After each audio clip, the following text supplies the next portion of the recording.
Hello, hello, everybody. Welcome back to Reality Realness with 3 S's. I'm your host, Chantele Francis. And back in Toronto is Michelle. How you doing, Michelle? I'm good. I'm back and I'm happy to be home in all the construction and pollution and all that. And yeah, I mean, I just watched the episode today and obviously, like, I'm sad in a way, but there was a lot of great things about this episode. So I still enjoyed it. Agreed. Of course, we're talking about the Challenge USA Season 2, Episode 10. And to do it, none other than Matthew. How are you doing, Matthew? Some bad news. I think after this episode, I'm going to be announcing my retirement from talking about the challenge. No, just kidding. I'll be back next week. We're good. I mean, it's giving fake retirement. Absolutely.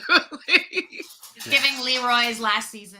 It's giving, Corey taking time off. So for everyone that is sad, I think they want us to be sad. And I think Wes is a showman. He also wants us to be sad. But when he pops back up in a couple years, don't be surprised.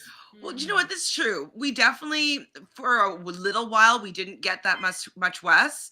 And then when he came back, we're like, oh my God, Wes is back again. And then he became a staple. And so they do need to leave for a little bit for us to be just craving their return. And so, I mean, that's part of the formula, I think, all of them. I think Wes in particular right now, the last couple seasons, he's kind of felt like that, wounded puppy in a way. Mm-hmm. And you could tell he needs a break. And I think part of him, probably believes that he is retired, but he's going to get that itch in a year or two once he has taken that time to just kind of get his head out of the game. And I'd be shocked if we don't see him back sooner rather than later. Well, and it's not comparable, but it reminds me of, if I'm not covering a season of a show that I watch, I will be like, oh, I should write that down. Oh, I should. I'm like, oh, I don't need to write any notes about anything. I can just enjoy it. And so I think the compulsion and the desire to want to be on the show is going to come back if he's watching other seasons. He's going to be like, I need to do that. Oh, I should talk, and then he realized oh yeah, I'm not really part of this. Maybe I want to be. Yeah. So. Not only that, but also when he starts getting the calls from his friends, Bananas is going to call him up. Dude, I need you back on the show. I'm being targeted. I need you there. I think we can do damage. Those off-season phone calls. Yeah. He'll be wooed back. Mm-hmm. How long? Over under 1 year. Maybe a little over. I don't think he'll be on 40, but 42. Even if it's a winter season? I mean, the problem is they're going to film it in 3-4 months from now. I'd be a little surprised. Also, it's kind of a bad look on him if he just comes right back on the next season. But I'd say 42, 43. Mm-hmm. I agree. We have some friends joining us. Taj is here. Hello. Willie. It was a pretty epic. I really loved some parts of this Michaela moment here. We'll definitely be talking about it. Icona is here. Yes, he finally made it to a live. I know it's at a different time, so some different people are able to make it live, which is awesome. Luciano, Wes needs to be a dad now, and that's okay. He'll be back in a few years. Yeah, he will. I mean, I think he's definitely has his other business and he makes all this money and he's a millionaire, but he says it in the end of the episode, 19 years or 18 or 19 years of his life has been dedicated to some aspect of this network.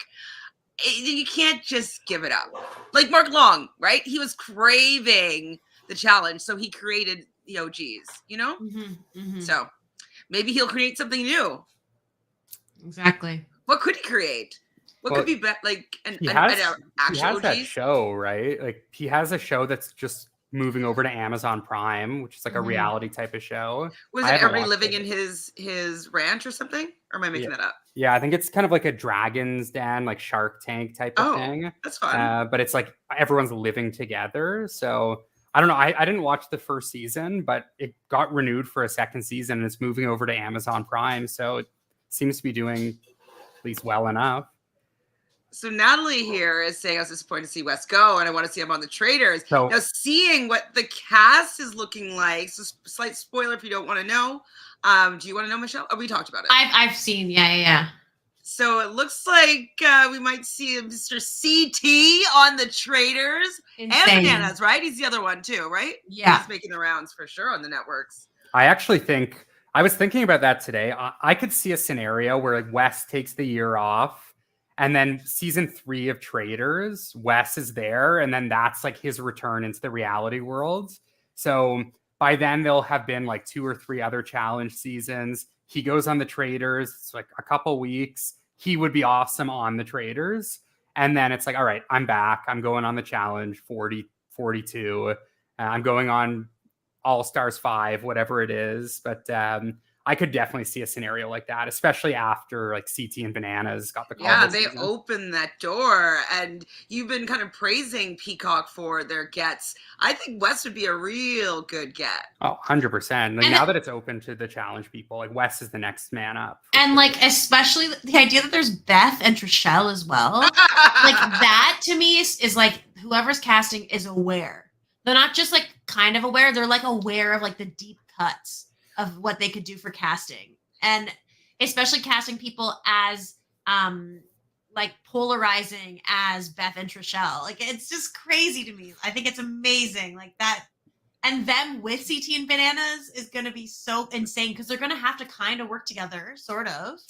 Yeah, unfortunately, Beth is actually no longer on the cast. But I haven't seen the full revised cast because I was like, I should do a cast reaction video. But then I heard now it's going to be airing in the new year, so I'm like, oh, maybe I should hold off. Like, so I don't know. Peacock made an official cast announcement, and Beth, I guess, was removed like very close to filming.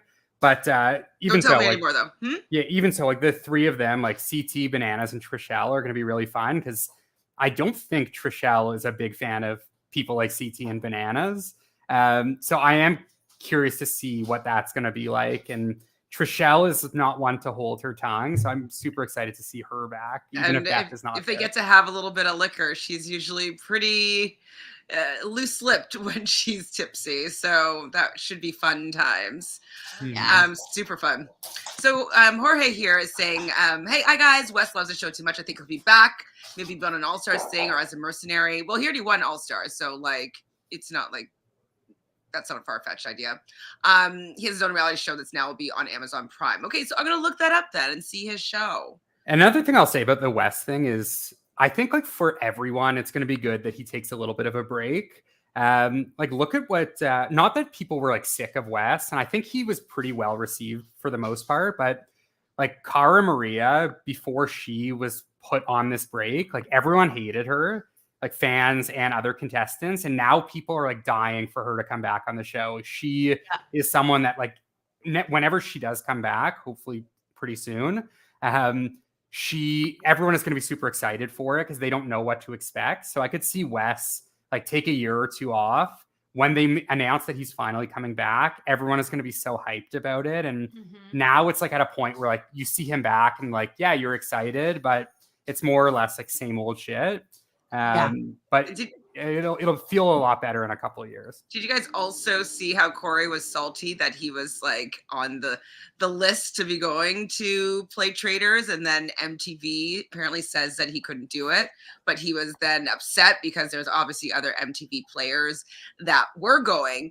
And I think I don't know if it was Jemmy or Jemmy was retweeting somebody else, but they're basically saying that no, it's because of Teen Mom, your contract with Teen Mom, not the challenge, was holding you back from going to play the Traitors. So do you guys know any more about this little bit of a controversy and a little bit of and how do you think that Corey would have done on the Traitors? Not great. Not great, no. I don't think he would do great there because obviously like, he's like more of a physical guy. And like, I feel like if he was a traitor, he'd get like sussed out pretty quick. And if he's not a traitor, if he wasn't a traitor, he would be an early target just as like kind of like a meathead, like easy boot. CT, I think, is like obviously CT like leans more on the physical as well, but I do actually think CT will be quite good, and I do think he has like more to his game than like might appear to like the naked eye. I kind of also think that CT gets along with people better. Like I feel like yes, Corey usually makes like a guys like friends with guys, so like Jeremiah or like whatever physical young guy comes into the challenge, but I feel like CT is a little bit better of like just being maybe because he's older but friendlier with other people. So I definitely would mind seeing Coriana just to see how he would do on a completely different show, which is basically just about strategy. Like I would like to see it, but I don't know if I'll miss him that much. The cast is still pretty good. But we're not here to talk about the Traitors season 2 cast list. We're here to talk about a less than perfect union, episode 10 here, with Chris back in the house. Are you guys hyped that Chris is back in the house? Not particularly, but I'm happy that he beat Sebastian. You're happy? Well, I am, but I kind of like, I feel bad for Sebastian a little bit because like his whole game was just him fawning over Tori and like, then he's gone. Do you think he'll be back? Your guys' face is so funny. No, like, I don't think Sebastian's coming back. Him and Emmanuel can't be on the same season because they're the exact same type, you know? Tori's type. I mean, but wouldn't that be actually funny if there's just a whole season of all of Tori's exes? Actually, I wouldn't want that because I don't want it to be all about Tori, but like maybe her not being on it and just all of her guys. You know what? Actually, the only way I could see Sebastian coming back is if like this upcoming season 39 is very like well received and they do something similar where it's like, hey, like all these people that have only played a couple times, like let's bring them back and give them a second and third chance. But I feel like a lot of people are going to be low on 39 just because of the cast, and like the people that are watching because they love like the vets are going to hate 39 and they're going to be calling for vets. I feel like people like us are going to enjoy 39. I'm so excited. What I like about the challenge personally is like, okay, yes, I like the vets, like especially when they come back for an iconic return. Like it's exciting. I know their story. I know what they're like. And I'm interested to see what their dynamic is going to bring to a season. So that's generally speaking why I like the vets. But I like seeing people that I know and I've seen them play other seasons, how they come and how they handle the game. And so I'm totally looking forward to 39. I want them to crown a new winner. I want to see someone emerge. It's a better version of Fresh Meat to me, where at least I know these people. It's not just complete randoms that are fans of the show. Exactly. I agree. Me likey. So Desi doesn't know where Chris stands. And so we were talking a couple weeks back where Chris was like, oh, I'm in such a great position.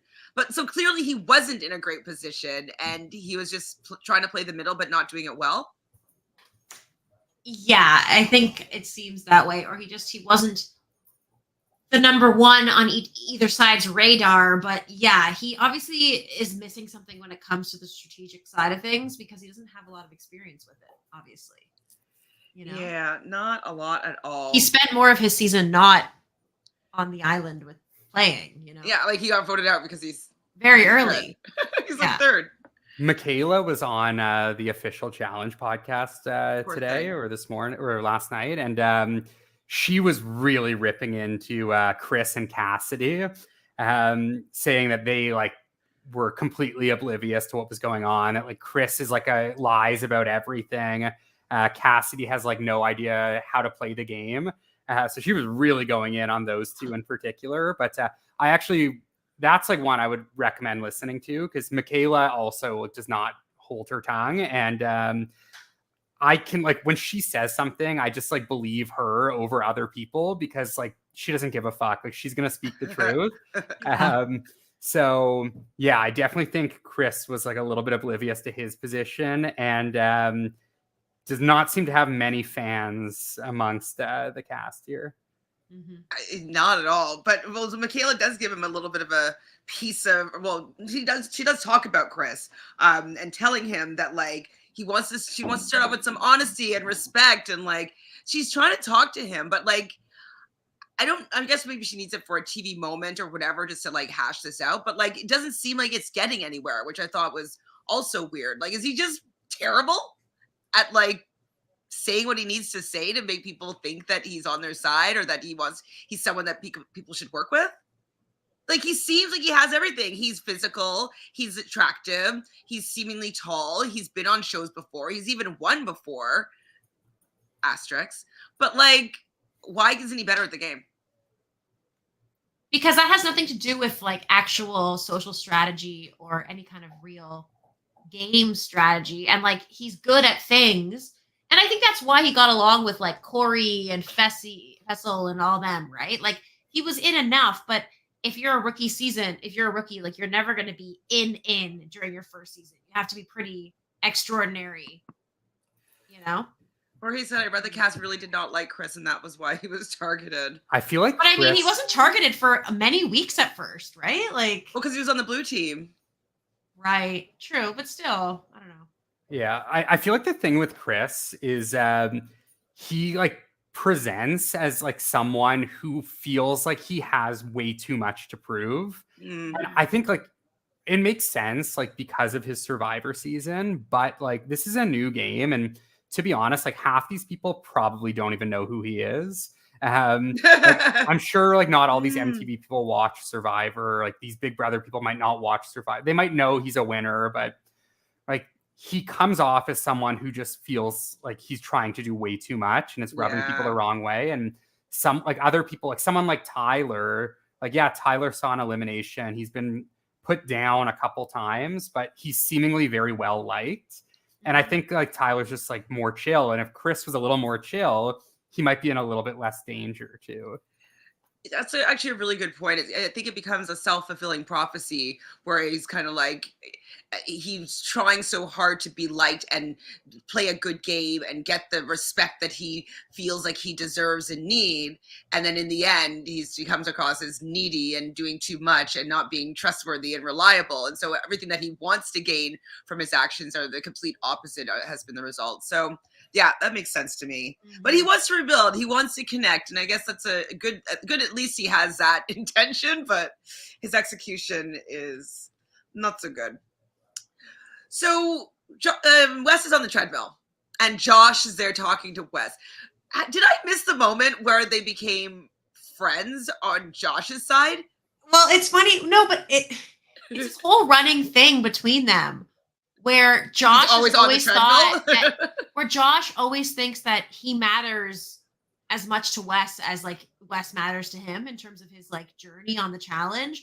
And so at first it was like thinking they were rivals, but then he thinks they had this deep friendship, which I maybe they did have, I don't know, but like it seems from Wes' perspective that it's never really been that. He's like, he's not really relevant to me. But he's considered a vet, and so he can't go against them, I guess. I'm not sure, but maybe it's just like a whole vet, like being lumped in with the vets, like I'll protect you. And he just kind of thinks now that they're super great friends because, you know, you see Josh being like, I can't go against him in the final, but like, he's such a good friend of mine. I can't backstab him. And then you see Wes in his confessionals being like, does this guy think that I'm scared of him? No. Wes had an epic exit interview with RHAP where he was talking a lot about Josh as well. And like, yeah, I mean, Wes could not care less about Josh in the game. And he was basically saying like, now that I'm retired, I don't need to like be friends with Josh. Like he's like nothing to me. If he thinks that like he has to get me out because I'm going to beat him in a final, like every other guy is also going to beat him in a final. So what's his plan for getting them out? Which I do kind of agree with, but at the same time, it's like Josh knows that Wes can beat him in a final. Josh doesn't necessarily know that Tyler can. Although, like, we know that Tyler most likely is going to beat Josh in a final. 100%. But like, Bananas and Wes are the only people that it's like more of a certain thing in his mind. They've proven it because they've won. But at the same time, like, there's no way. Like, now that Wes is out, do you think Josh is going to go for Bananas next week? Because I think there's no shot that happens. No. No. But part of me kind of hopes so that because like Wes kind of Bananas was like, I don't think he would do that to me. You know, so it'd be interesting if he did. I mean, it would be bad for Josh's game in the future, just for the fact, like, he knows that Wes he's retiring, so like he's not going to be on the next few seasons to have to worry about their relationship on 39 or 30, 40 or 41, whatever, like future seasons. So maybe he's picking and choosing his battles here because he's like, well, Wes is probably gone. I won't have to see him, but Bananas, I might have to work with him next season. So I'm going to keep that relationship tight. I agree, Icona. Josh is having a single-handed relationship with Wes. Wes only seeing him as barely a number. Ouch. Like Wes says, Josh, stop making this a thing. It's not a thing. It's kind of like they're dating, but Wes keeps on ghosting him. I like when Wes called Josh Pinocchio. I don't know if I wrote down what he said. Did you guys remember that? Yeah, it was like about like how he just wants to make boy? the final. Like it's like Pinocchio who just wants to be like a real challenger. Real challenger. Right. Thank you. But like I said a few weeks ago, like I think the thing about Josh is like he's like very well set up, and like any season he goes on, he's set up. His problem is like he needs to lose a final before he can change his game. And if he gets to a final and loses, and then it clicks to him like, hey, I can't play this game or I'm just going to keep losing. Like now I've gotten to the final. Now I have to win one. And the only way I'm going to win one is if like I make these bold moves and I take out, like he took out Wes here. Good for him, where he helped take out Wes. But he's going to have to lose a final to realize that he has to also like not just be with the Bananas Fessies every single season. Like there has to be a change. So I don't know. Part of me hopes that he makes the final and just flames out spectacularly. Which I think I would like to see him run a final. I do want to, like, as much as you know, the strongest competitor usually gets to the end. There might be one layup, maybe like that comes in third. But like I wouldn't mind seeing a new person run the final. You know, I want to see how Josh does. I wouldn't mind seeing how Tyler runs the final. You know what I mean? Yeah. Do we think that Fessel is going to win this season? I mean, he is, to be honest, having a really good season. Because also he's not on 39, is he? No, but none of these guys are. But Michelle is. Yeah. Well, Michelle. Yeah, I think Michelle is going to be in a or like load maybe of trouble. He'll win, and then he'll be another mercenary type person that they add later. Anyways, I'm not trying to put that into the universe. But I mean, I said it from before that I feel like it's his season to win. Yeah, it's I his would not season be to shocked. lose. Oh well, I mean, like I feel like he is going to win this season, basically. I felt that from the very beginning. Yeah. Do you think that he's going to be able to get out Bananas, or do you think he's going to beat Bananas? I don't think Bananas is going to see another elimination. I'd be pretty surprised. So you think that Fessy's going to beat Bananas in the final? That would be my prediction right now. I'd say Fessy, and it depends on format of the finals, but I would say, I mean, like Chris is going to have to go into another 2 eliminations if he wants to make the final. One of them presumably against Tyler, and then one against one of the 4 vets, unless Chris wins a daily. But I don't know, like if Fessy winds up in an elimination, like he'll probably win. We know there's still going to be a hall brawl, and there's only 2 weeks left before the final. And he's not going to get in one. He's not going to because I just feel like it's less likely. At the same time, with the Hopper, Bananas could be in another elimination easily, just by 1 vote. So yeah, he could. I guess with the Hopper, he could, but he would. Who's gonna even vote him in at this point? Like everyone's voting Chris every week. Like Chris will be the house Chris vote. Is going in probably if he doesn't win every time. And I feel like Tyler is just gonna get all the votes, at least for one of them. And then there's one elimination after. Yeah, it could be Bananas. Bananas is good at dailies, though. Do you think that Tyler's gonna take out Chris? Sorry, Chris. I'd rather did I say Bananas? I meant Tyler. Do you think that Tyler's going to take out Chris? If it's a hall brawl, I think Chris. Not if it's a hall brawl. We know there is a hall brawl based on the preview, and there's only going to be. You know that they're reserving that for Fessy. Well, I could see it be Corey, Chris, or that would be a good hall brawl. Corey versus Bananas, Chris, or have we seen anybody? Have we seen Bananas in a hall brawl ever? Well, he did the one against like CT that was kind of like a hall brawl, but no, not an official one. No, the like T-Bone one where it was that Tyler. Oh yes, but that was with the balls, and it was a whole. Oh, where they're running into like the aisles? Yeah, that was the closest thing, but it wasn't really a hall brawl. That's not. I mean, just like the hall brawl that they've been doing nowadays, where they have to like ring a bell or whatever. No. Corey's obviously been in a hall brawl. I feel like recently. I don't think Corey's been in a hall brawl. I feel like I've seen him hit the bell. Nelson's been in 2. Right. I don't think Corey has. Yeah, the Choo was the closest Bananas has been. But honestly, like, if it's Bananas, I mean, obviously Fessy is going to beat anyone in a hall brawl. Mm-hmm. Knock Knock says that they saved the hall brawl for Josh. Oh my God. The floor. my dream would be someone, Chris or whoever wins the final daily, or Bananas or Tyler, whoever's left, and they vote in Fessy, and then the hopper is Josh, and it's Josh versus Fessy in a hall brawl. And Fessy obviously just completely like demolishes him, or like doesn't even give it his 100% and still wins. But it would be so funny to see that happen. No, I feel bad. I think a little bit, just like, just embarrassed for him. Secondhand embarrassment. Well, we also know that it's going to be pretty important for Tyler to win this daily because he feels like him and his girly Alyssa are going to be in trouble. So he wants to win to protect her. I mean, I do like Tyler more than most people have. Most people have been saying he's kind of boring, whatever, but I still like Tyler. But this little showmance isn't giving. Like, I really just do not care for it. It's just boring, and there's nothing there. It's like they're both trying to pretend that there's some deep... He's there for me no matter what, and he does all these things for me, and it's just so amazing. He's always there when I need him. Like, okay. And it's like, he has no other friends in the house. Like... Yeah. It's, I mean, sometimes I like showmances and I'm like excited when people get together. Like, I was a big fan of DM and CT and like, seeing what was going on in that relationship. And there's been other relationships on the show that I have been into, but this one I'm just like, yawn.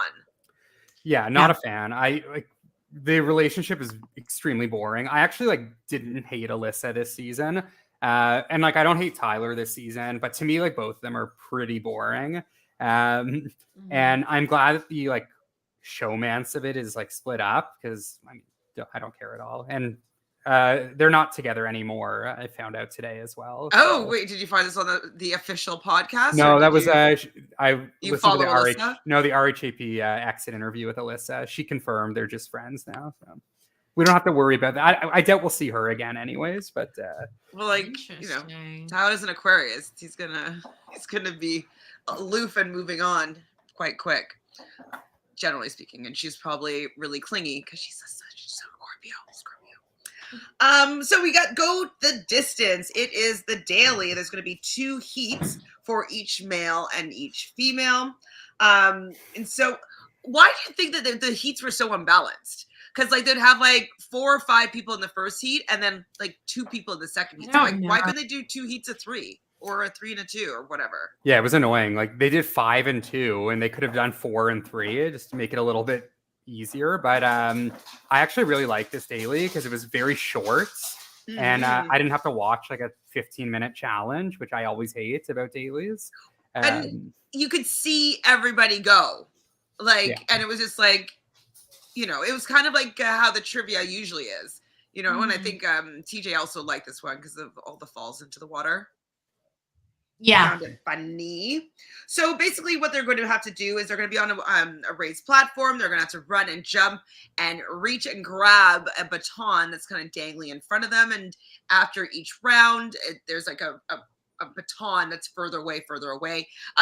It's interesting also that they had to make it clear that they measured the distance with their wingspan and like for each, I'm like, just show us timers. Like, we don't need you to explain this one. Like, I want a timer on Wes's elimination. I don't need you to tell me that you measured people's wingspan to make sure there was fairness happening. Like, do you think they're just overcompensating for the fact that they're being sus with the hopper? Maybe. And did we see it come out of TJ's mouth, or was it a voiceover? Do you remember? Voiceover? That's a good question because they have definitely done voiceovers in the past. So I wouldn't be shocked if it was just like, hey, like we're getting a lot of heat on social media that things might be rigged. So let's have you record this like 10 seconds. We'll throw it in. So wouldn't be that shocking if that was the case, to be honest. I wouldn't hold it against them. Or I could see them definitely doing it.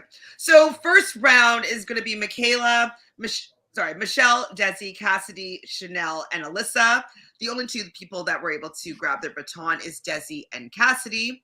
And we learned that Michaela is like deathly afraid of heights. The second round or second heat is Michaela versus Tori. They both were able to get their first baton. Round 2, we lose Cassidy here. She's unable to grab her baton. Oh, sorry, the first round, I said Desi and Cassidy. Only Tori, Michaela, and Desi were able to get it round 2. Round 3, Tori doesn't get it. I was like, oh, but Desi does. And Michaela is crying in this one. So I guess Michelle lost that one. Can't remember. Yeah, Michelle dropped the one before. Yeah. So Michaela is crying and she's freaking out, but she still is able to go and she catches her baton. So the fourth and final round is going to be Desi versus Michaela, and Michaela is really freaked the F out. And like, I was like really captivated because these are the type of moments that I really enjoy about real people doing stuff, you know, is that like, she is terrified, but she is still able to push herself to go run, to jump, to grab the damn baton and still win the daily with being deathly afraid of heights. I respect the heck out of her and anybody else that's able to overcome their fears and then still pull out a win on top. I thought that was A+ MVP of the episode for that 100%. Love her. It was amazing.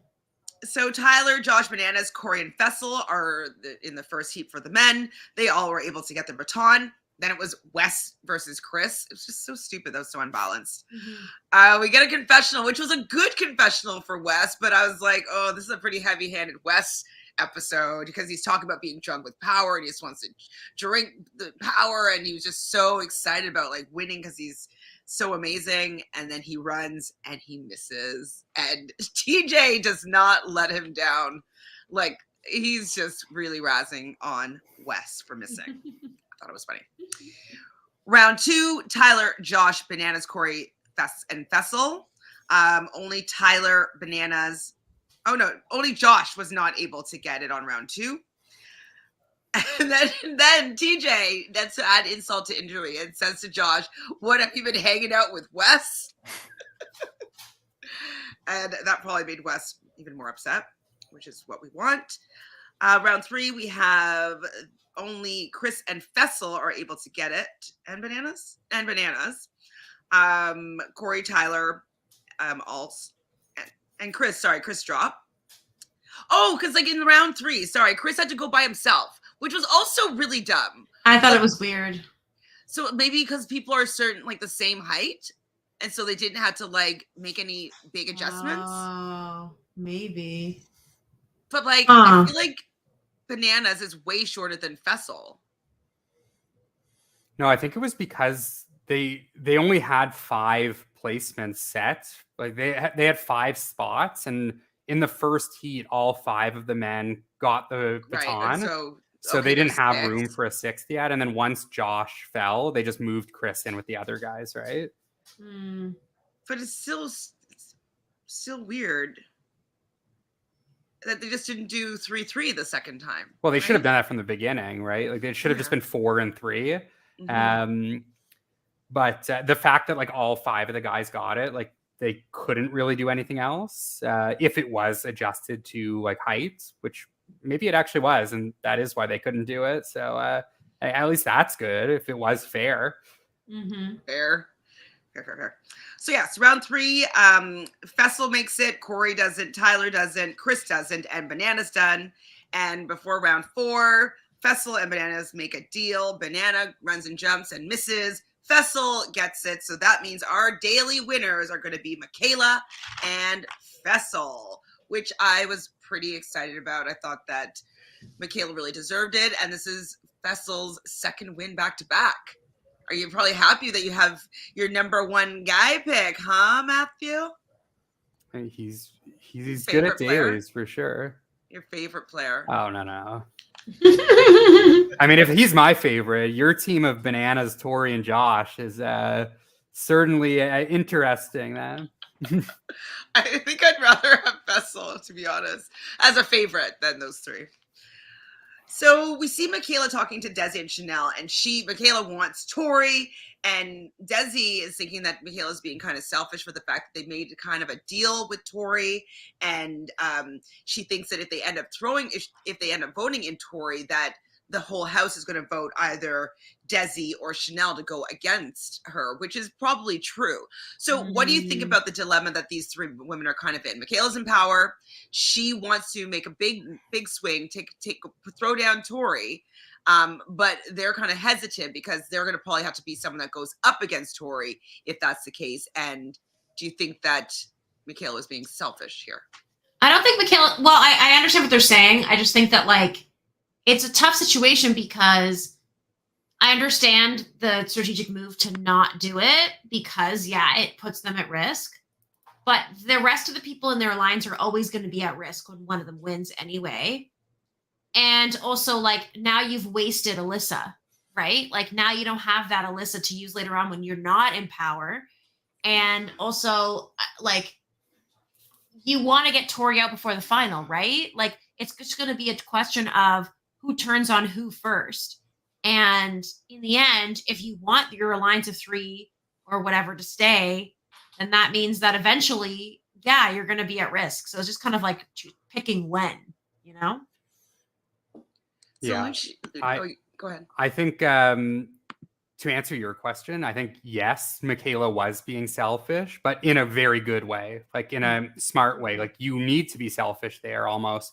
The tricky part is I don't think Fessy would have actually gone along with that and thrown Tori in. But the thing is, like what Michelle was saying, like Michaela's in power now. She's at no risk of going against Tori right here. If you put in Alyssa and Cassidy, which is what happened, you're taking out one of the two people you think are the weakest. And now next week, what happens if Tori wins power again is like the other one of Cassidy and Alyssa go in, whoever survives goes in. And then it becomes a question of, all right, well, are the vets going to throw in Michelle or are they going to throw in one of the three of us? So the vets obviously know Michelle much more than they know Michaela, Desi, Chanel. So I'm really interested to see now, like, if Tori does win power or Michelle wins power, what are they gonna who's do? going in? Because it's, I don't know, like maybe Michelle still goes in, but is Tori going to throw in Michelle over these three girls that she's had an alliance with for 2 days? I could see her doing it. She's like, I don't know, like my hands were tied behind my back. Well, Yeah. I think Michelle is playing absolutely horribly this season. Yeah. Isn't that what we usually say about Michelle's gameplay? Yeah, we have higher hopes for her gameplay than she ever executes. The fact that she had all these Survivor people there and like she's still just like playing to be like 5th place or 6th place or whatever, it's kind of disappointing. So yeah, I think Michaela should have theoretically put Tori in. It would have sucked for Desi and Chanel because then Tori might have retaliated and told the vets, like, I don't want to go against Cassidy or Alyssa. Like, put me in against Chanel instead because they betrayed me. Although I do still think Tori probably would have said, give me Alyssa and I'll be fine. Yeah. Well, Luciana here is saying Michaela disappointed me as well with playing it safe, but I think she was burned so many times being a bit too hardcore, too fast. She's trying something different for her. Well, I have to like agree. Like, yes, it would be really awesome if she like throws whatever, Tori, I'm throwing you in. But it's true that Tori very easily could win going down there and then be pissed at you and then win the next daily and throw you in against somebody that is harder to beat and you'll take out one of each of you. So I mean, I get it, but I just wish that it was the next round and then it would be like the one right before the final kind of thing. And then maybe that would be a better one for her to. I disagree. Actually, I think that timing wise is not the issue. Like, I mean, there's 7 people left. Like, Michaela's safe here. So if there's 1 or 2 dailies after, like, yeah, like in an ideal world, you get Tori out right before the final, so she doesn't have a chance to retaliate. But you don't know if the final is going to start at 5 women left or 4. It's coming soon, but I think like this was a good time to do it. It's just I can understand by being scared though that Tori might win the next daily and throw her in, and then put all the votes on Desi or Chanel to go against her, and one of the two of them go home. I can easily see that happening. It's not like a far-fetched scenario. I can understand being scared of that. Yeah, but the thing is, like, if Tori survives the elimination, probably would have. Like, let's say she's against Cassidy, she sends Cassidy out. They would still have like the numbers in the hopper, because if Tori won the daily, she doesn't have a vote either. So that's one less vote going on one of the three of you. So the guys have the votes, so too? Like, the guys would have the votes. Just the two people that win the daily wouldn't have a vote. But at that point, it's like, say Tori and whoever wins, they throw in Michaela for retaliation. And then Michaela, Desi, Chanel put their votes on Alyssa or Cassidy or whoever. And Michelle puts a vote on Alyssa too. There's still going to be more votes on Alyssa than on Desi or whoever, or Chanel. Now, what do you think that MTV would finagle? I think MTV would rather Alyssa go home than Michaela for sure. What about like the big battle and like, or people being scared to go against the vets, so like they keep the vets kind of scare protected? Yeah, I mean, if they just want the vets to win, like I'm sure, like, all right, let's get one of Michaela or Desi out. So I mean, if it was like fully rigged like that, but in terms of like in entertainment, I think they'd rather like an entertaining final. I think they'd rather Michaela there for sure. So we get to the nominations, and Michaela, she wants to have some guidance from Festo. She's never been this far in the game before. She really wants to understand like his thought process. And could you see that he was like feeling himself when she was responding? I just felt that he was just like, so like, yeah, I'll show you the ropes. Like, cause like, I know how things go. Like, I'm a vet and I've been to a couple finals and like, I know how to play this game. Yeah, I was just kind of like, ugh. Yes, he's been to finals, but like I still just don't think of him as like some supreme game player. He also never is the one that like makes the moves. Like he gets told what to do. So it was funny that like the decision was down to two people. One of them like is essentially a rookie, and then it's like Fessy, and she's asking him like, what should I do? And I mean, ultimately, like, he basically got what he wanted. So like good on him for that. And if Michaela was considering making a bigger move, like Fessy did talk him out of it, which is very good for him because he obviously wants to run a final with Tori if he needs to. So I do think Fessy handled it pretty well, all things considered, but it was funny. Fessel plays soft. That's what my note was for that moment. Plays soft. I thought it was I mean, it's right though. He's doing the right thing, but I thought it was soft. Yeah, I mean, he got a strong guy in and a weak girl in, which is like literally the perfect scenario for him. For Michaela, not as great because you're putting in a weak girl and a strong male. Like if you're Michaela, you probably want to put in Josh and Tori, but that was never going to happen with Fessy. Never, never, never. So the two people that are going to be going in for sure are going to be Alyssa S. and Chris, like you said. So Alyssa's very upset about this. And so Tyler comes to seems like the washroom to give her a pep talk behind the door. And we get a little small package of hers because she has all of her stuff in storage right now, just nowhere to live. But she wants to win this money to start an animal rescue. How were we touched by Alyssa here? Crickets. I'm all for the animal rescue. Of course. I like that. Yeah, I mean, again, like Alyssa was fine for me this season, and like moments like this were fine. It's just like it's not hitting in terms of like entertainment. It's like sure, like you seem like a really like nice, like decent person, but like you're not entertaining. So like, thanks for stopping by. Like, hope to see you never, in the words of TJ. Yeesh, yeesh. So Michelle, and Cassidy go to comfort Chris, who's in a confessional at the confessional camp, to let him know that his name was drawn and he's going to be going into elimination again. And he's, of course, upset about it again. I believe he was talking to his wife and his baby and like, going in again. I feel a little bit bad for Chris. We do get a package of his as well, kind of his whole not feeling like he's not enough journey, not making it to whatever level in football or whatever level in basketball, and then falling short on like having the asterisk beside his name on a Survivor win. And you know, I did feel bad, but I'm like, I want to know how I can fix it for him, you know? Because like, do you think he's going to win the season? I don't. He's got a really hard road. He needs to win out. I mean, like, yeah, he could win another 2 eliminations, I suppose. The thing that is really good for him is it's not like he's just winning physical eliminations. Like, it's not like a Fessy. Like, he won a physical against Lewis, sorry.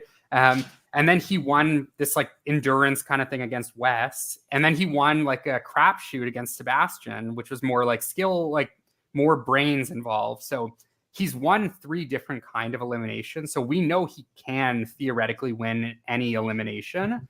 The problem is, like, if you go into 5 eliminations, like, odds are you're going to lose one. Like, I don't think he's like Horacio level good. And then also, I don't think I wouldn't favor him in a final necessarily. He could win. It's just a really hard road that I would bet against it. Well, Dreadful Ruby here is rooting for Chris at this point. The odds are way against him besides Corey. He's the only one I'd want to see win out of the men. Yeah, I'm in agreement with that. Like, those are the 2 that I'd be happy with winning. That's what I said. He's fine, but I think he needs it for his feeling worthy, which is... Unfortunately, it's not necessarily going to scratch that itch, even if he does win. But it's going to be some deeper work that he's going to have to do on his inner self. So Michaela, another funny thing Michaela was talking about on the official podcast was this like moment with Chris where he had like the talking about his like sports days and whatnot. Like, he just like couldn't make it. And Michaela was like, she was like, yeah, like, why is he must be an actor like with this sob story? It's like, no, it wasn't like nothing bad happened to you. You just weren't good enough at sports to make it. And she's like, that's not like a sob story. Like, the fact that you're like sitting there crying because you couldn't make it pro. It's like, nobody makes it pro. You just weren't at that level to be good enough. Like, you're a reality star or whatever. And I thought that was pretty funny because like we get that a lot with Fessy too, where it's like, oh yeah, just like I should have made it. It's like, no, you were like a good like high school athlete and like you're a big dude, like you're strong. Like, compared to these people on this show, you're like really strong, but you're not an actual like professional athlete. And now we got that same thing with Chris, and like Michaela calling it out was just pretty funny. That's actually excellent because like it's true. It's kind of like, well, if you were good enough, you would have made the team. Yeah. It's like, yeah, like a lot of people play high school sports and college sports, but like there's they get humbled whether you're trying to get to the major leagues or whatever. Oh, like yeah. Yeah, like 0.1%. So like even have like a tryout to the pros. And yeah, Michaela's just so good. I love her so much. I mean, you're actually enticing me to want to watch the official challenge podcast. Like, yeah, I've been skipping them if it's like guests I don't care about. Like, I don't remember the last was on last week. If it's a good guest, I'll tune in. Like, this one was really good. They let Michaela talk, and like she had a lot to say. And there was a special guest appearance by Big T on it as well. So that was good.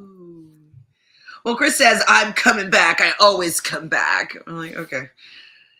So Chris wants Wes. So he's telling Josh and Michelle that that's who he wants to see down in the arena. And that Chris is going to be throwing his vote on to Tori to potentially going down in the arena. I'm like, okay, I mean, respect. We see Tyler and Alyssa in bed, and then they get up, and then they kiss. I don't know why we need that scene, but I guess it's because they're breaking up. Yeah, I have a question about the Chris thing, actually. Do you think it is the right play? Like, Chris knows he's going into elimination. do you think it is the right play to like ask for the person you think's the best, knowing like, hey, if I beat them, I have an easier ride at the finals? Or if you're Chris, are you begging people to throw in Josh and just like hope that you can get the worst competitor? Like, so you think that he wasn't being truthful when he was saying that he wanted Wes? No, I think he was being truthful. Do you think that's the right call to like take out the final threat now if you're the one going into elimination? Well, I think his motivation more than winning the season is like beating the best and feeling as though he's good enough. And so I think that he's worried about going out and going down into the arena and beating someone that's not good. Like if he loses to a layup, that's worse than him losing to somebody that's considered to be one of the best. Mm-hmm. And so I think that he's taking that route. So his ego won't be terribly bruised if he does happen to lose. That's why I think that he's going for the top here.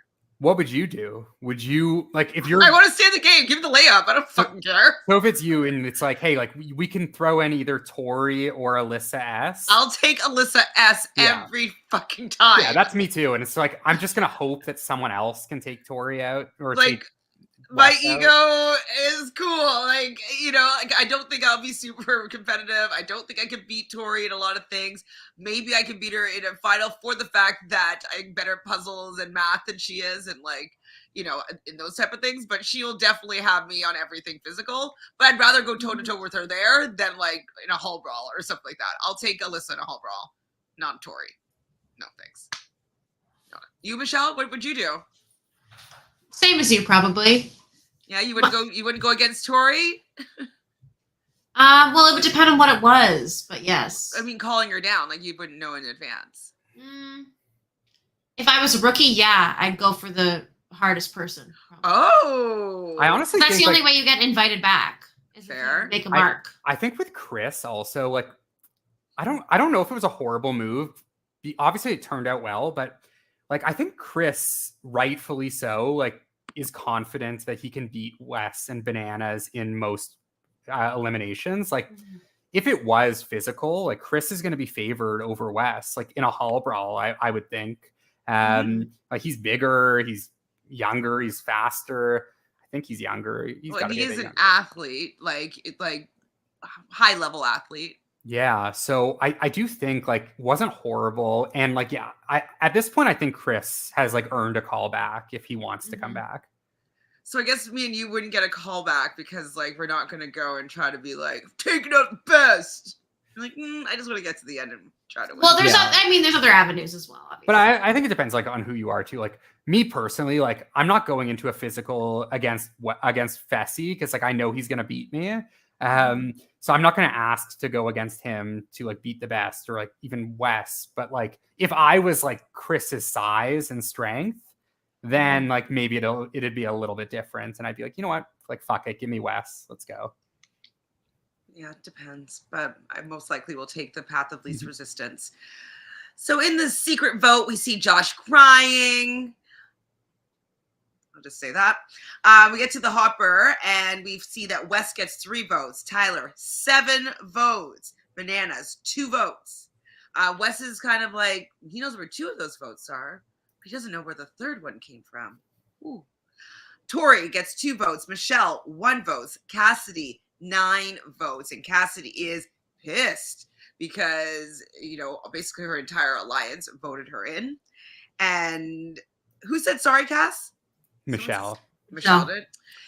She's so annoying. I would be so irritated playing with Michelle. Like, I'm sorry. I just don't get it. I don't get what Michelle is thinking because, like, she is the odds-on favorite to be thrown in next week by everyone. Like, these other girls are all aligned. Tori could easily win the daily, and like, no, she's expendable to everyone. So, like, why is she willingly putting in the 2 people that like are potentially working with her? Like Michelle is like asked, like, yeah, she can win an elimination, but she's basically guaranteeing that she's going into an elimination next week unless she wins the daily. Yeah. And like, I just don't understand it. And like Cassidy was already getting the votes. Just throw a vote on Tori here. Like Tori, or don't say sorry. Like, Yeah, don't don't say sorry, but like also just don't do it because it's stupid. Tori is not working with you. Like literally the last season you did with Tori, which was probably like 2 months before, Tori was helping the people against you get you out of the game. So it's like, just, it's okay. Put an extra vote on her. She got a couple votes here. I don't understand Michelle. And I just think she's destined to like always be at the bottom of every alliance in the challenge. I don't think. Yeah. What about 39 though? I don't think I think it's going to be the same thing. She's going to be at the bottom of the 38 alliance, like the people from 38. And then it's going to come down to it. And like someone's going to have to go in. They're going to throw her in and no one's going to care. So I don't know. I think that's the game she's playing. And until she proves otherwise, I just can't see her doing anything differently. Yeah, she hasn't proven why she deserved to win Survivor, in my opinion. I know there's a lot of Michelle stans.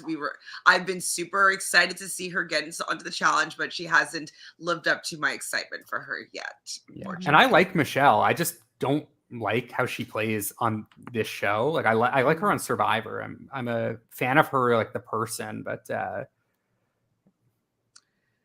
so Michelle doesn't seem to realize the way that she is playing is going to be bad for her game in future seasons. But the reason why she's doing it is because she's trying to maintain her relationships for future seasons, but with the vets as opposed to with maybe new people coming into the game. But again, yeah, and I agree, like that is what she's clearly trying to do. But at the end of the day, like she goes on like season 40, like she's always going to get cut before Anissa, Nani, Casey, Tori, like Laurel, like they're all going to cut Michelle before they cut each other. And then if like there's going to be a compromise where say like there's an opposing alliance and like they need to make a compromise with the Vacation Alliance, the compromise is going to be Michelle every time. And they're just going to throw her to the wolves. So she's like trying to appease these people where she is like very clearly expendable to those people. But she's crying. And she's crying and she's crying. So they're going to be playing Ripped Off. This is seemingly a variation of, we've seen people have patches on them before, and it's usually like maybe in an arena, and it's more of like a head-to-head combat type thing. But this one, so they have 10 patches. One person is the catcher and the other person is the chaser. Is that right? Chaser and the patcher, I don't know, whatever. And they're kind of chasing each other, trying to take off these patches. And then they flip it around and the other person's the chaser, etc. So what do you think, Matthew, of this new-ish kind of elimination challenge? Loved it. This was one of my favorite eliminations of the season. I thought it was super fun. It was like, again, like very easy to follow. There was strategy involved. There was like physicality involved, clearly. Like people were like putting hands to face, like grabbing arms. Chris was incredible. But I just thought it was like super easy to follow. Like we saw the timer. You could see like there was no way to timer. What the heck? Like, yeah. So it had everything, and like strategy, physicality, endurance, and like both matchups, to be fair, like they all fought hard.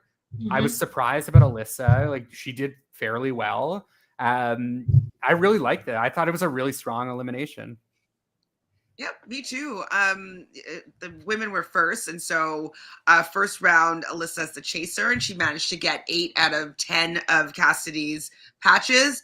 And then when they reversed it, Cassidy just beat her by 1 extra patch. They both had 5. Everybody had 5 minutes to get as many patches off their opponent as possible. So, Alyssa wasn't a layup in this situation. She definitely held her own here. But Cassidy was just a little bit feistier and got that 1 extra patch. So I loved before when they were doing like the walk-ups, like Alyssa had like a little bit of like a hair flip, and it was like, it's like, oh, this like girly girl, like she's obviously on the show because she's an attractive young girl. She just like had like that moment where she like flips her hair back, like going into this like grueling elimination. So I thought that was like really funny, like editing, and it was like a I nice definitely little remember moment. seeing that. Like, Yeah.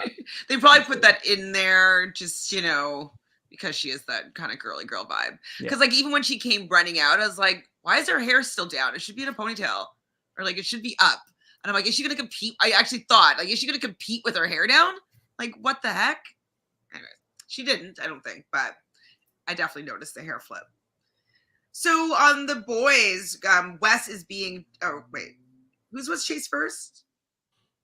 Wes was being chased first, and like No, Chris. No, was- Wes was chasing Chris first. Sorry, and yeah. he did pretty well. He was able to get 9 out of 10 flags off of Chris. Like, he was feeling solid about his performance, and then when they reversed it, I thought it was a pretty good strategy in the beginning, where Wes was like basically allowing himself to fly around and not be catchable for a good couple minutes.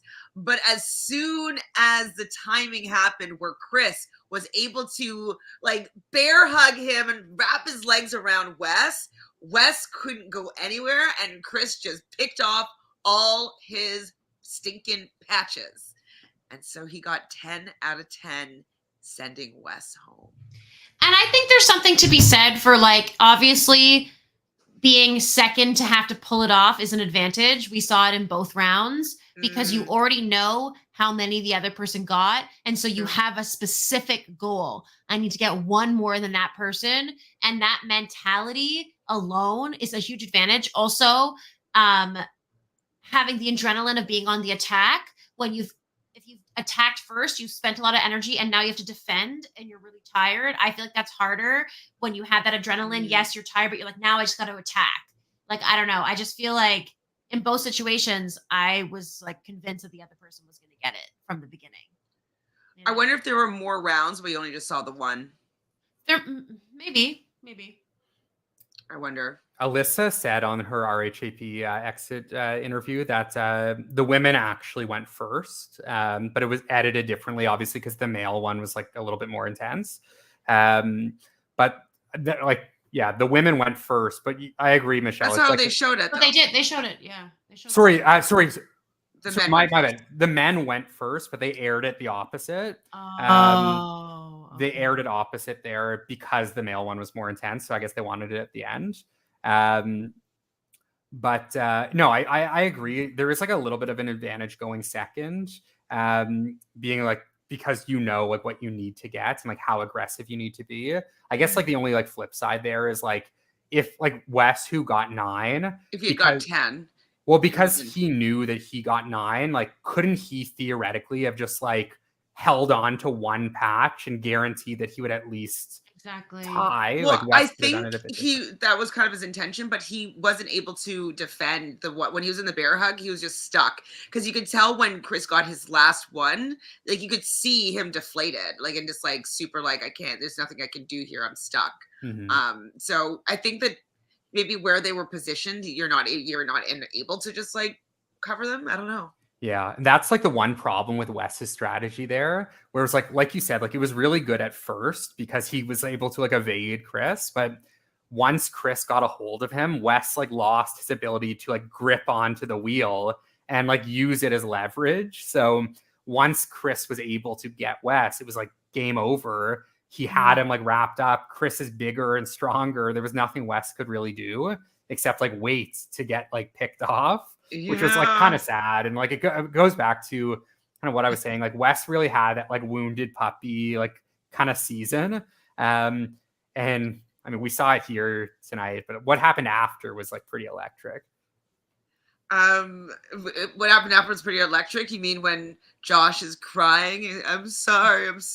And Wes is like, well, I mean, Wes, like it gave kind of like Jay and Michaela vibes from Survivor, where Wes like goes to Bananas and says like, do you know who did it? And Bananas says, no, I have no idea. He goes to Josh, like, do you know who did it? And Josh, like, Josh, like, so like he wanted that moment. It was like, yeah, it was me. Like I had to do it. I can't beat you in the final, man. I can't beat you in the final. Well, Wes just like looks him down. He's like, why did you do it? And Josh didn't really have like a good reason. And he's like, well, why? And Josh was getting emotional. Like Wes like gave his speech. It honestly was like a pretty iconic moment though. I loved that whole scene where like Wes was just confronting everyone, and then it flips to like the retirement talk. I thought that was like pretty sweet. I'm glad they aired all of that. Yes, I'm definitely glad they aired all of it. It was just a bit of an eye roll that Josh is just like, you know, I'm so sorry, man. I'm so sorry, man. So Wes does get a little bit of a montage though of like his challenge career. And TJ says to Chris, hey, you sent Wes into retirement. So I feel like TJ's liking Chris at this point, and he's giving him a little bit of props here. How'd you feel then about Cassidy calling out the Strong Girl Alliance? I mean, I think Cassidy is just so like, if you know that there's this other alliance of people that are strong, like are closer, like I don't know. I just thought her reaction was kind of unnecessary at that point. Like, who are you working with? Who are you working with? You said already that they're closer with each other and they're trying to protect each other. So what are they supposed to do? Like, I love it though. Like, I love what her and Chris are doing, because like at this point, like they know they're getting thrown in every single time. So like, I like the fact that they're not just like trying to like suck up and get thrown in anyways. Like, if Cassidy and Chris are going to go back to the house now and just be like, fuck you guys. Like, if you're going to throw me in, like, I'm going to call you out and like, I'll keep winning. And then you're going to have to throw each other in against me. And that's why I do think like it's Cassidy and Chris have a very hard path ahead of them. For sure. But I am like kind of rooting for them because their path is so hard. And Cassidy really was only calling out Chanel, right? Yeah. So what Willie's saying, because she said some of these girls in the so-called Strong Girl Alliance haven't won a thing, haven't been into an elimination. And the only girl that has not been in an elimination is Chanel. So, and I would agree with Cassidy here that like Chanel hasn't really proven that she's a strong girl yet. So not at all. I mean, I think she even says at some point in this episode that she's like kind of embarrassed about her performance, that she has not been able to excel or shine. I think she was out on the first jump in the daily this week. You saw she got like one flag last week on the trampoline. She just has not been doing well. She was on the red team. Oh man. Yeah. Do you think like looking at like how the board is set right now, do you think next week we're looking at just like the chalk pick of it's going to be Chris versus Tyler and Michelle against Cassidy, or do you think we'll get a bit of a mix up next week? I feel like we're going to get a mix up next week. I feel like we might get a surprise like winner of the daily, you know? That's what I hope. Like Chris wins the daily or Cassidy wins the daily. Because like I feel like I don't think it's going to be a boring week next week. I feel like it's going to be interesting. I hope so. Well, okay, because like we know that it's like that mud pit thing, so like the scrappier the better here, right? Oh, Fessy is for sure going to win that. Oh, right. There's no way that he does not win that. And I mean, Josh does have weight, so there's no way, Josh. He's way too clumsy, and like it's going to be slippery. There's no way. What if Josh wins? No, it'll be Fessy will win, I'm sure. And then on the female side, Tori like seems. Tori. But the thing is, like, I could see them like ganging up on Tori because there's all those Survivor girls. So I could see like a Michaela or Desi winning. Or like Michaela like holds people off and Desi's able to kind of get a win. Or I don't know how they're doing, if it's like a ball or whatever. But yeah, but like if it is, say like just for the sake of it, Michaela and Fessy win again. They're obviously going to throw in Chris for the guys because they just did that this week. Who are they going to throw in as the girl? Like just throw in Cassidy again? Or do you think at that point they throw in Tori? They might throw in Tori, just being like, let's take the shot. There's not that many of us left. We might be going to a final soon. Like, like maybe the final talk with like the best being like, yeah, like it's probably like, you know, they're going to be saying like, I feel like a final's coming around. It's probably like the next, like after this elimination, they'll probably start talking like that in the house. And then they'll be like, this might be our chance, our only shot. So maybe they'll take it then. I'm kind of nervous we're just going to get the easy matchups next week. And then hopefully there's still like another elimination after. There's not that many players, and there's still 2 episodes. Yeah. Well, that's pretty much it for this one. Do you guys have anything else you want to say about this episode that we didn't talk about? I did think TJ, like, to go back on the TJ. Does TJ get most entertaining player this episode? He was pretty funny. And like, I did like how he kind of like poked fun at like the West retirement thing. He did say, like, he did have a nice moment where he said, like, you're an absolute legend. Like, anytime if you change your mind, you're welcome back, which like we all know, like, when West has that itch, like, they're not going to not let him back. Like, he'll be back whenever he wants to be there. But then after, when West like walked away, he did have that line where it was like, man, you're sending guys into retirement, which I thought was funny. And I kind of wish Chris at that point, like when TJ said that, I wish like Chris looked at the audience and said like, yeah, and I want bananas next. That would have been an iconic moment for Chris. mean, I don't think he has icon moments really like that in him. Yeah, I mean, he was like, he wouldn't even say the word bitch like earlier in the season. But maybe because he's just used to being on like CBS where you can't swear. Yeah. Well, and I guess there are on CBS. Yeah, but it's like 10 o'clock CBS. A little different than like 8 p.m. like family-friendly Survivor. Prime time. Yeah. I thought this was a really good episode. I thought like the last couple before this were a little bit more boring. I thought this one was like back to like very, very good challenge. Very good challenge. So we have for the points this week, Michaela and Fessy got 5 points each. For eliminations, 10 points each to Cassidy and Chris. And the MVP is Michaela, and we're just going to give the MEP to TJ. Does that seem fair? Nobody gets any points for TJ this week, but you know. Yeah. I gotta love it. I do want to say on the MVP, and I know last week we did give it to Fessy and Fessel. And I do have to say, like, I don't want to give it to him 2 weeks in a row, but like I do have to acknowledge, like, I think he's just like wanting to go. You want just to go in and get as many Fessy points as you can because you have him on your team. That's what I think you're trying to do. You want more Fessy points. Well, like, look at it. Like, if we looked at it like this, like, if Michaela and Fessel like switched bodies, and like Fessel did all the same things that like Michaela was doing, but we just like liked him more, like. I feel like it would be like a no-brainer. Like Fessel would be getting more MVPs. Fessel has zero personality. We like this because Michaela has personality. If Fessel was terrified of doing that jump and then he made the jump and he hit the thing, I could probably stand Fessel, but he doesn't have that side. He doesn't have that side to him, or we haven't seen it. Yeah, well, no. Yeah, but like the thing is, like, lover. Michaela like walked into the elimination and basically said, Fessel, tell me what to do. Fessel told her what to do and she did it. So it's like Michaela is getting MVP because she's scared of heights. But like meanwhile, like she listened to whatever Fessel told her to do. And like the outcome was only beneficial to come Fessel. for Matthew for this comment. But well, I mean, I see what you're saying, but also like she didn't fully like she listened to him and he made it seem like the right choice for her, which and it wasn't.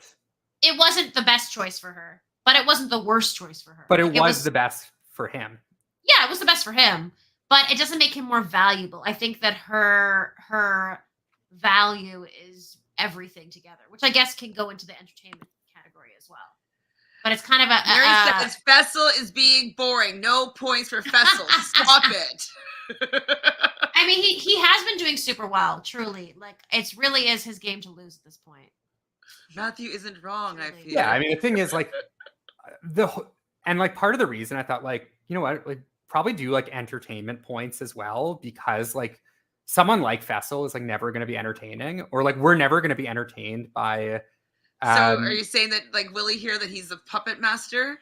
No, I'm not going to go that far. That's but, like, a little far. Like, Fessel does mean the decision maker, if you didn't know. That's probably why Michaela's asking him, because he is level-headed, and he doesn't like to cause any waves. He's a Libra. Michaela is a Sagittarius, so Sagittarius usually speaks their mind, gets themselves in a lot of trouble, puts their foot in their mouths. And so I can understand somebody that has been burned in the past by taking too bold of an action too soon, to maybe get some advice from somebody who has made it further than she has in the game. Yeah. So as much as like I can agree with you 100% that like, yes, he got his way, but he had a willing audience that wanted to do something different than her natural instincts wanted her to do. Yeah. One other thing I do want to say about Fessel before we go, and then I'll be done with Fessel for a little, but every single person that I've listened to on exit interviews, like podcasts, love him. So he's so nice.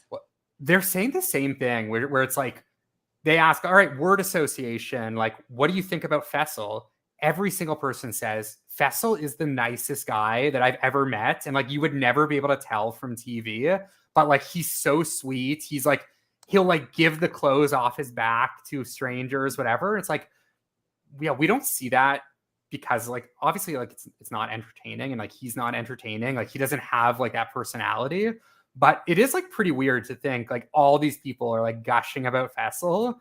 So there is something there. And like, he's obviously like likable enough. I mean, I probably would like him in the house. I probably wouldn't hate him in the house, but like his persona that we see on the show is boring. Mm-hmm. Yeah, Kiwi Skirt here says Fessel's so boring, though. I don't care if he's around or not. Oh, right? 100%. Like, I wouldn't. And like, also, did we see Corey at all this episode?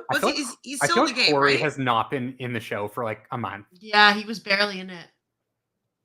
Yeah. Fessel to me is like the male version of Casey. Like, I don't want them on the show because they're so boring, but like, they're obviously very effective. Yeah. Partly because they're boring and don't cause waves. They don't create waves. And also they're like physically imposing, but like, if I'm casting season 40, like neither of them are making it because they don't. If you're casting season 40, like nobody left in the game. It's like bets wise is making it. Mm-hmm. Yeah, none of them would. I don't.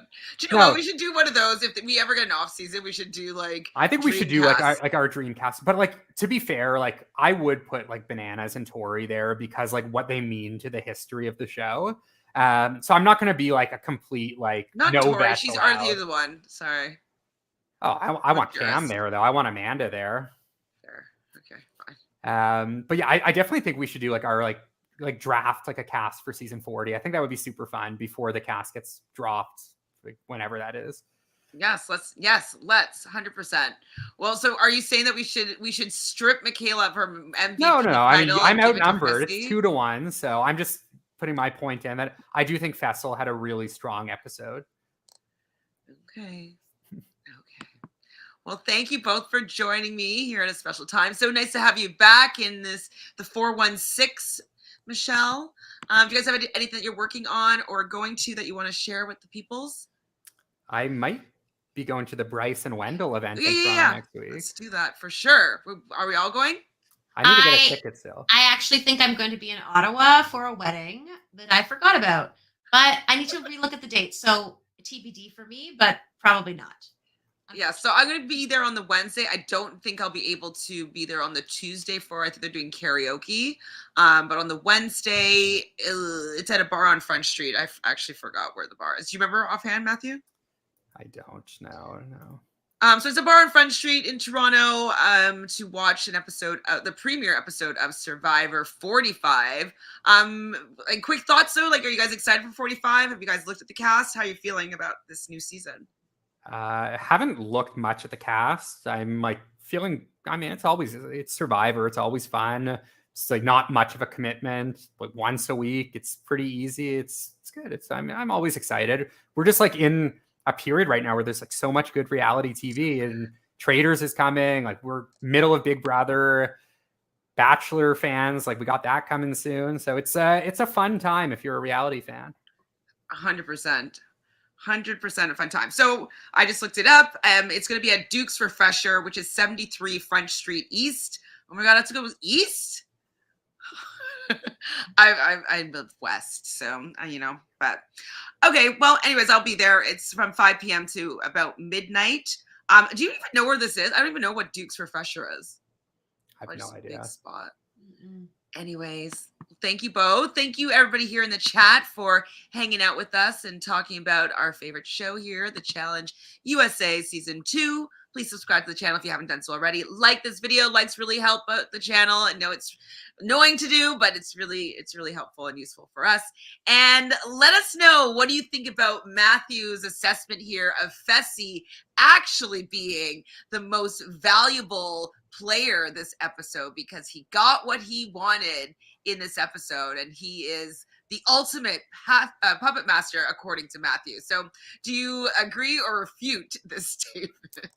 I said I wouldn't go that far, but yeah, I do not puppet master, but who do you think should have been MVP? Kudos. Who is your MVP? Let's make it a little more fair to me. Fine. Who is your MVP this episode, and how do you feel about what Matthew had to say? All right. Thanks, guys. Talk to everybody soon. Thanks, stream, chat.